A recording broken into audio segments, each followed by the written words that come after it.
Continuamos este domingo con el llamado de Juan el Bautista. Y si recuerdan, dijimos que lo íbamos a dividir en tres grandes bloques. El primer bloque, que fue en el que nos concentramos la semana pasada, era acerca de quién era el padre de Juan el Bautista, ¿no? Y de cuál es su reacción cuando se le dice quién va a ser su hijo. Dejamos para hoy los dos siguientes bloques. Y el segundo es la tensión que hubo entre Juan el Bautista y Herodes Antipas. Y Mónica, Araceli, o Susi, Isaías, quien quiera, si preguntásemos a raíz de qué surgió esta tensión entre Juan el Bautista y Herodes Antipas, ¿qué me contestarían? Porque él se había casado con la mujer de su hermano. ¿Ah? ¿Con Herodías? ¿No? ¿Estamos de acuerdo con Araceli? Sí, ¿no? Sí.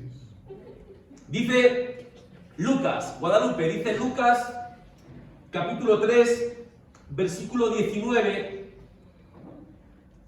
También Juan criticó públicamente a Herodes Antipas, el gobernador de Galilea, por haberse casado con Herodías, la esposa de su hermano, y por muchas otras injusticias que había cometido. Y es cierto, muy cierto, que cuando hablamos de la tensión que hubo entre estos dos personajes, la cabeza se nos va al tema del adulterio, de la infidelidad, de ese matrimonio ilícito con Herodías, con la mujer de su hermano Felipe. Y es cierto, pero el mismo Lucas nos dice que eso fue una de otras muchas cosas injustas que él hacía. Pero el tema sexual, el adulterio, es verdad. Ahí está. Ahora, me gusta mucho el tema de hoy porque vamos a tocar muchas cosas históricas y creo que vamos a aprender mucho. Nosotros siempre, por nuestra concepción moderna, nos vamos al asunto sexual, a la infidelidad, al adulterio. Pero no sé si usted sabe que para un judío en aquel tiempo, eso, más que ser un tema sexual, era un pecado de codicia. ¿Lo sabían? No niego el adulterio, ahí estaba. No niego la infidelidad, pero para un judío, eso era más un pecado de codicia. La mujer y el prójimo. Exactamente. Porque ¿qué es lo que dice Éxodo capítulo 20, versículo 17? No codicies la casa de tu prójimo. Y pone 2 puntos.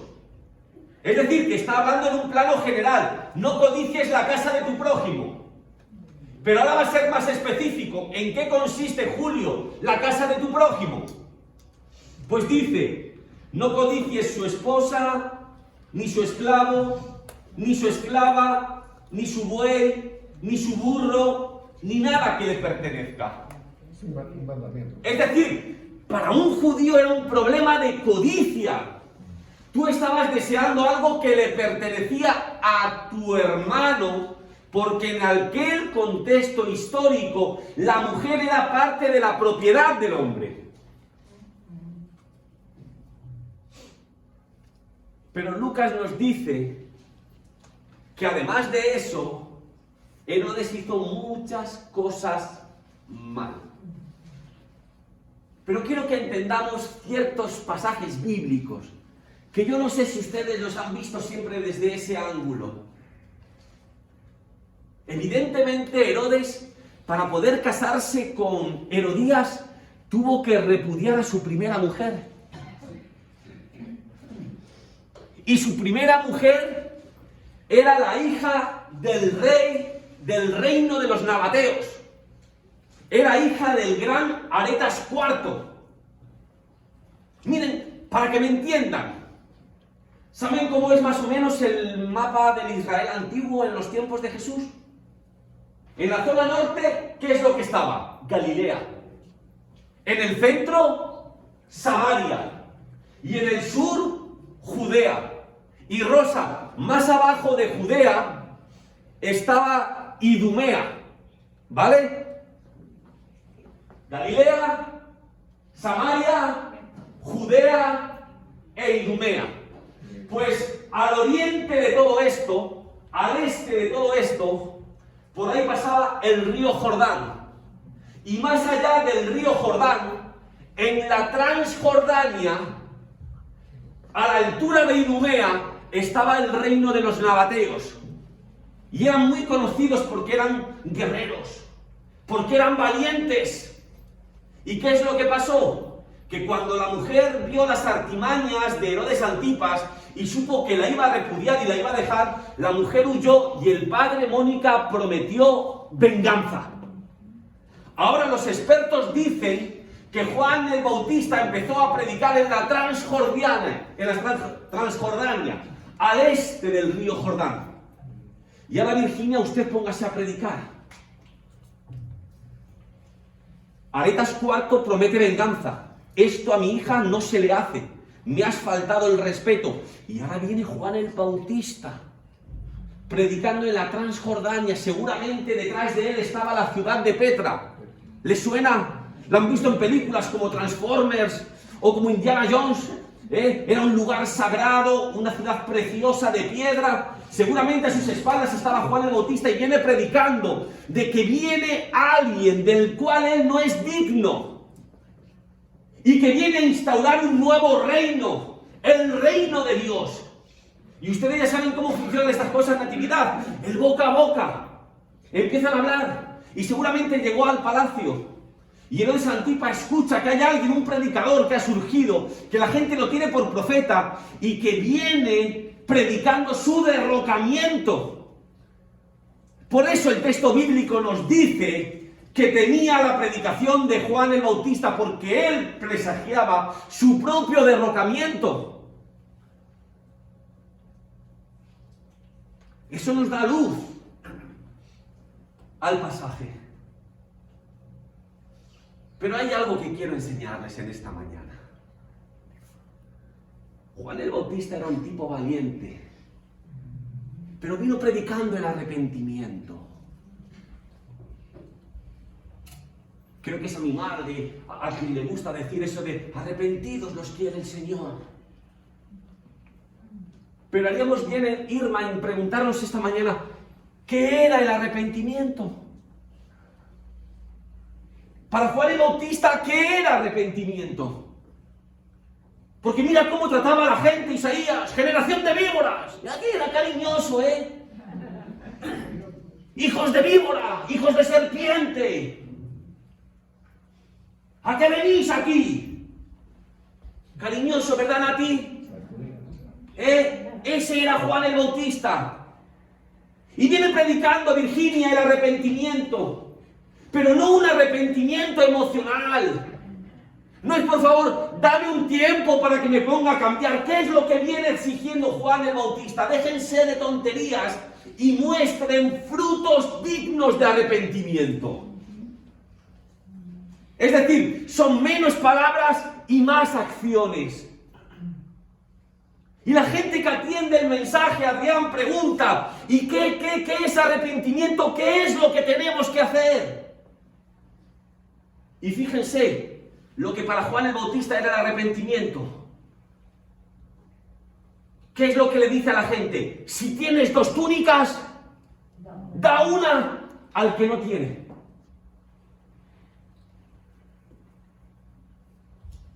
Yo no sé ustedes, pero yo tengo 2 pares de zapatillas. Tengo un par de zapatos. Tengo unas botas. Tengo 6 o 7 pantalones. 6 o 7 camisas, pero en aquel tiempo, hoy, nadie tenía ese ropero.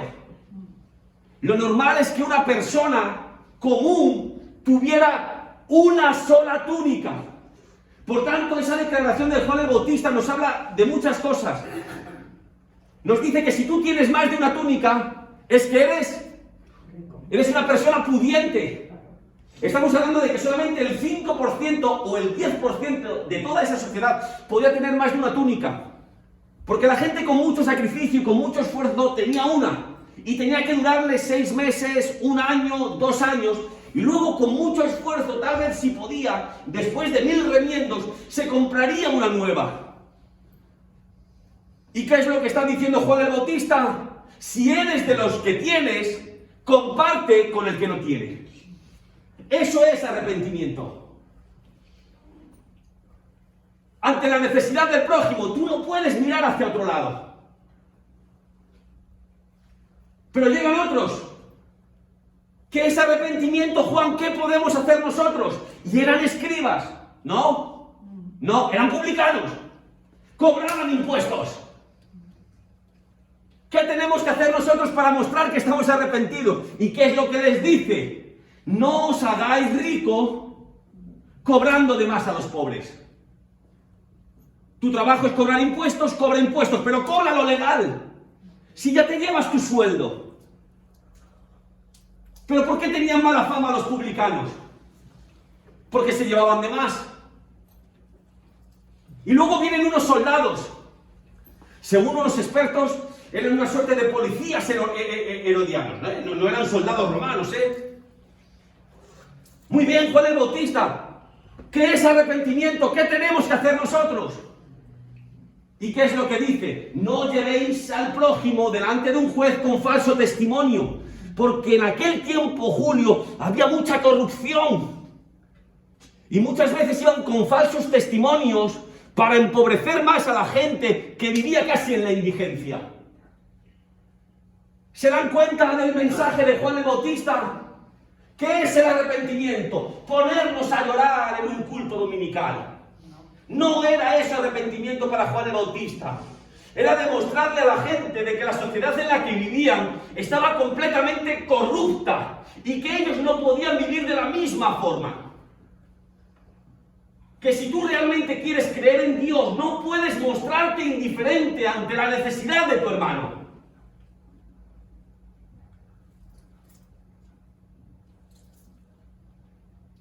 ¿Se dan cuenta?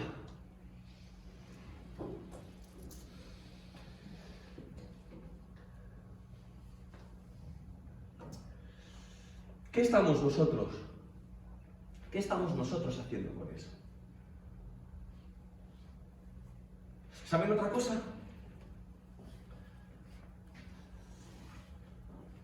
¿Puedes citar el texto al primero, cielo?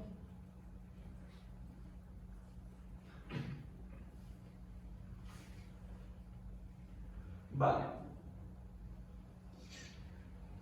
Siempre hemos hecho énfasis en el adulterio, en ese matrimonio ilícito.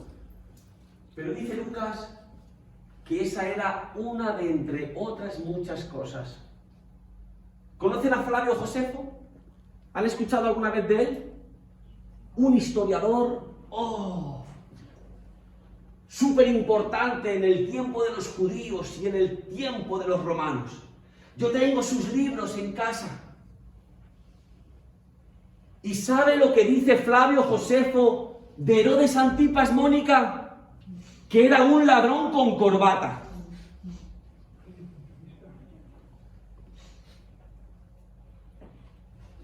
¿Sabes, Rebeca, cuál era la asignación anual de Herodes Antipas? Lo dicen los libros de historia, lo dice Flavio Josefo. 200 talentos al año. 200 talentos al año. ¿Me dejas que arroje luz sobre esta cantidad, Rosa? ¿Usted sabe lo que es un solo talento? Un solo talento es un saco con 6.000 monedas. Para ser más específico, 6.000 dracmas. Y un saco de 6.000 dracmas equivalía, por el jornal de una persona normal durante 20 años. Un solo saco. Si él recibía 200 de esos sacos, estamos hablando que era el equivalente a 4.000 años de trabajo de un jornalero. ¿Y cómo conseguía tanto dinero Virginia y Tere? A través de los impuestos. Los impuestos vienen de la palabra de imposición. De imponer cargas imposibles de soportar a los pobres agricultores. De expropiarles muchas veces lo único que tenían, que era un simple terreno. Por eso ahora entenderás mejor cuando Jesús se refiere a él como esa zorra. ¿Se dan cuenta que no solamente era el tema de la mujer, sino que era un sinvergüenza? De ahí viene la tensión que hubo entre Juan el Bautista y Herodes Antipas. Él fue un hombre valiente que no miró hacia otro lado y denunció las injusticias del que tenía que ser un ejemplo. Y en esta mañana quiero que veamos un tercer bloque.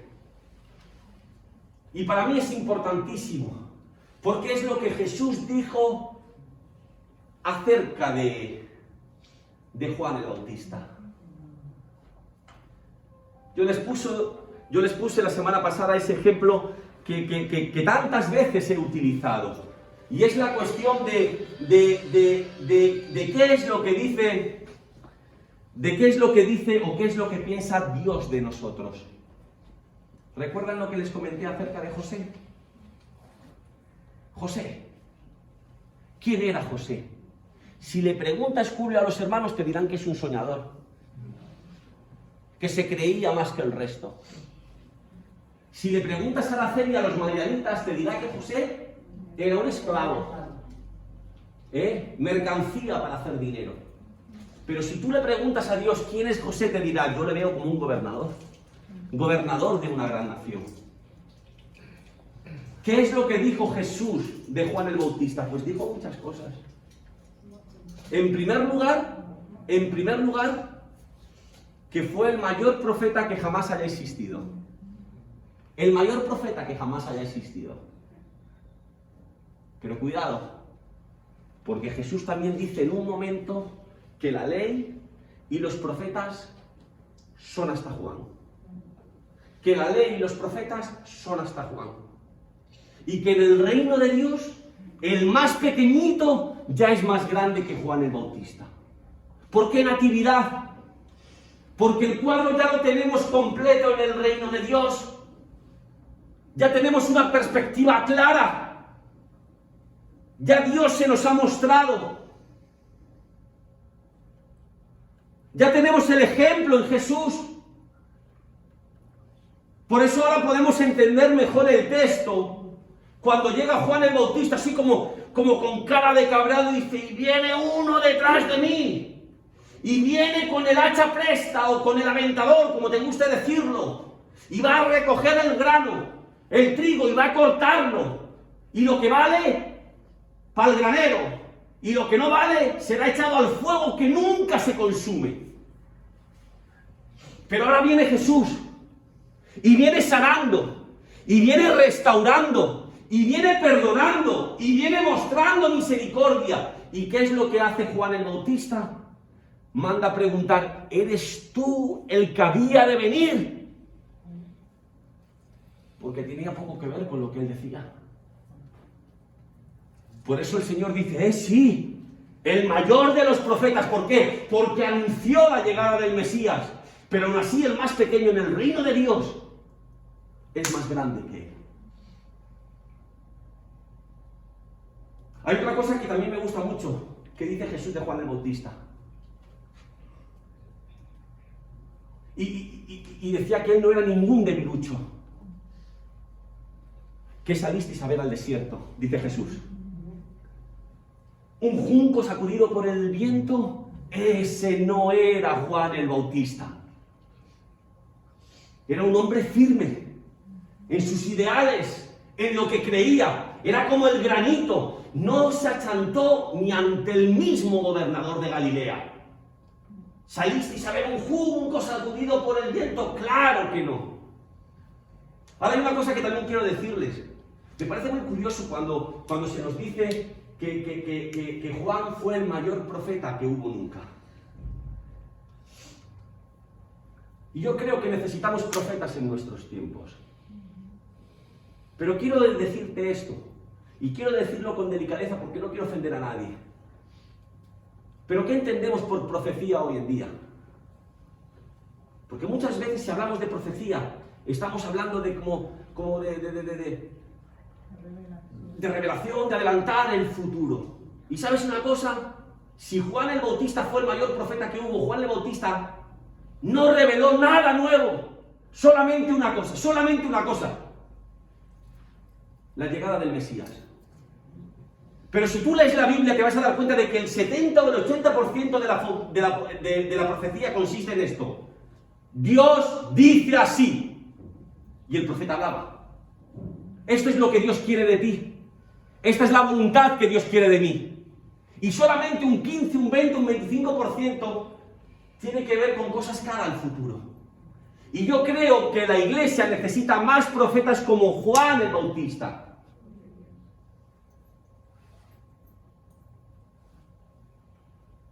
Nos gusta escuchar mucho esto de, oh, Dios tiene grandes cosas para ti, Julio. Las puertas del cielo veo que se te abren y vas a ser lleno de bendiciones. Yo creo que necesitamos más conocer cuál es la voluntad de Dios para nuestros días. No querer jugar con una bolita de cristal que lo único que hace es sentirnos orgullosos a nosotros. Pero ¿qué pasa con el plan general? ¿Qué pasa con la voluntad de Dios?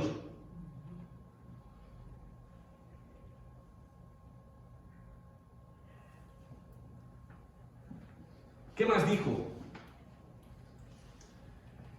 Miren, vamos a...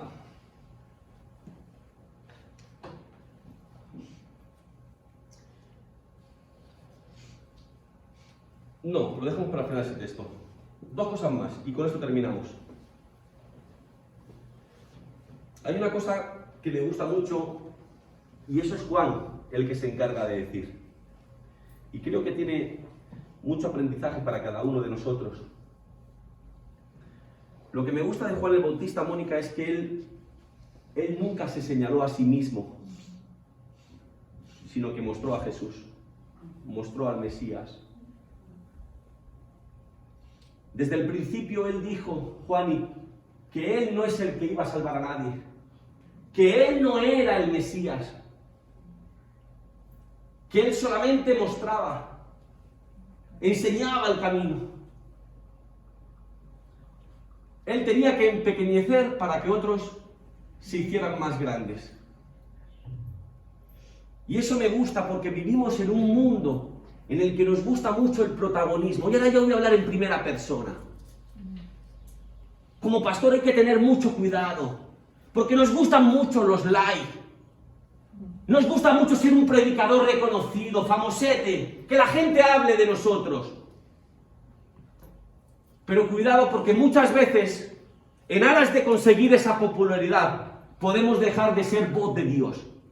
Y Juan el Bautista nunca reclamó protagonismo para su propia vida. Él siempre señaló al Mesías, siempre señaló al Mesías. Y termino en esta mañana con esto. Vamos al último texto, Guadalupe, Juan capítulo 5, versículo 35. Y quiero hacerte una pregunta, por si quieres participar. Mira lo que dice Jesús de Juan. Juan 5:35 dice que él era antorcha que ardía. ¿Vale? Juan el Bautista era antorcha que ardía. Marisa, ¿por qué antorcha y no lámpara?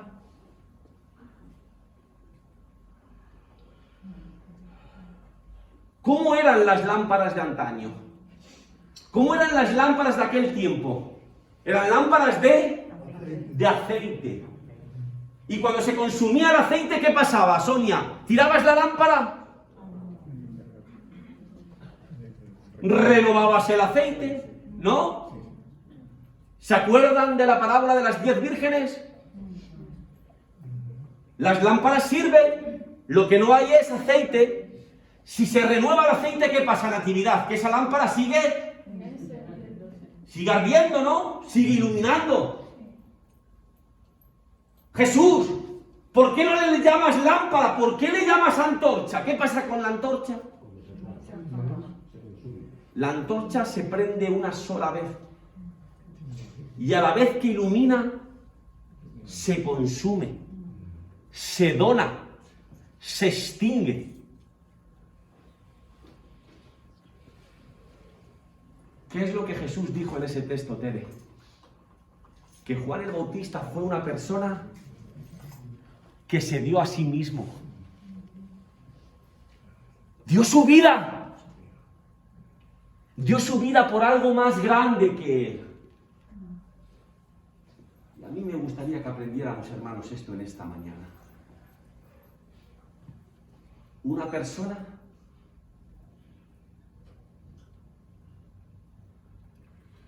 que no buscó la popularidad, no buscó afirmar su propia personalidad, no buscó ningún tipo de protagonismo solamente para ser voz de Dios. Lo único que le preocupaba a Rosa era ser voz de Dios. Y murió por ser voz de Dios.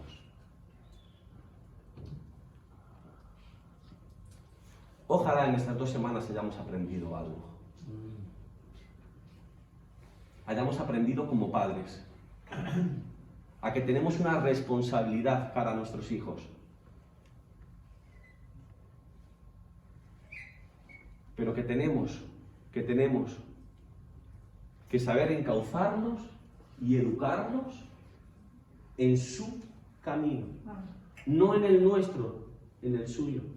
En el camino de la verdad, en el camino recto, pero cada uno con sus características. Ojalá aprendamos como cristianos a que la tensión que él tuvo con el mandamás es porque criticó la corrupción y lo que hacía mal la sociedad.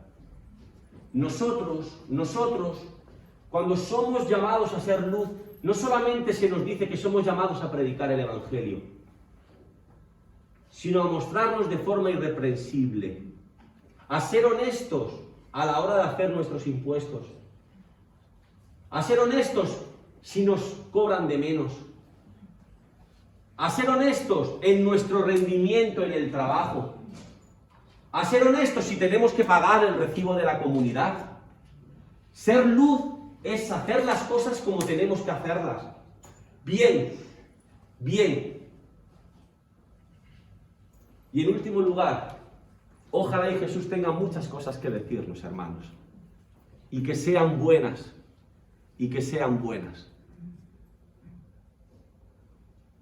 Que piense de nosotros como pensó de Moisés, o de José, o de Daniel, o de Abraham, que a pesar de sus errores, siempre tuvieron como faro a Dios. Luchemos por crecer, hermanos. Luchemos por crecer.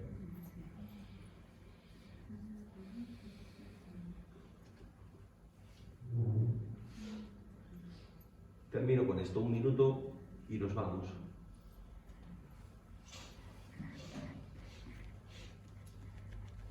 Hay una canción que solemos cantar que dice que somos el pueblo de Dios, que somos un pueblo especial, llamados a anunciar las virtudes de aquel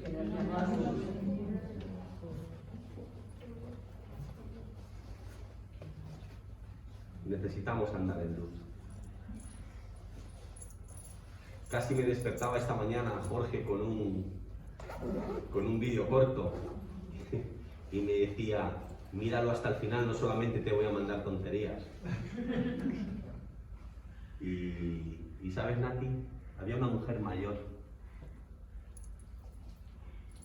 Y tú percibías en esa mujer que no tendría muchas letras. No tendría, Julio, muchas lecturas. esas manos no eran de haber trabajado en la oficina.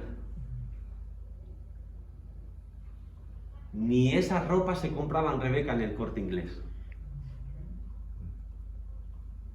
Pero hablaba de la vida como un ascenso constante. Un ascenso constante. Y qué importante es, Rosa, en ciertos momentos detenerte y mirar todo lo que has sido capaz de ascender. Y ella decía, ¿hemos sido nosotros solos? Dicen, no, para que no nos enorgullezcamos, sino que siempre fue con la ayuda de Dios. Pero qué importante es siempre mirar atrás y ver lo que hemos ascendido. Y como decía, no me pongo a mirar hacia adelante porque no sé el tiempo que me queda.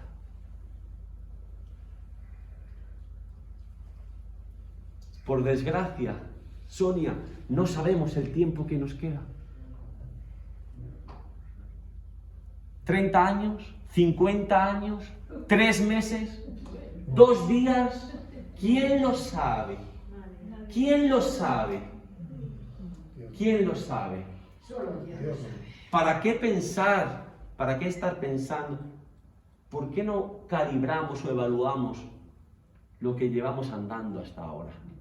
Andado hasta ahora. Y tener ese ánimo para seguir ascendiendo, para seguir creciendo. Y ahí tenemos la Biblia, con un montón de referentes y de ejemplos, para poder asumirlos en primera persona y decir, yo quiero tener la fe que tuvo Juan, o la determinación que tuvo Pedro, o el cambio radical de vida que tuvo Mateo. Que Dios les bendiga. Amén.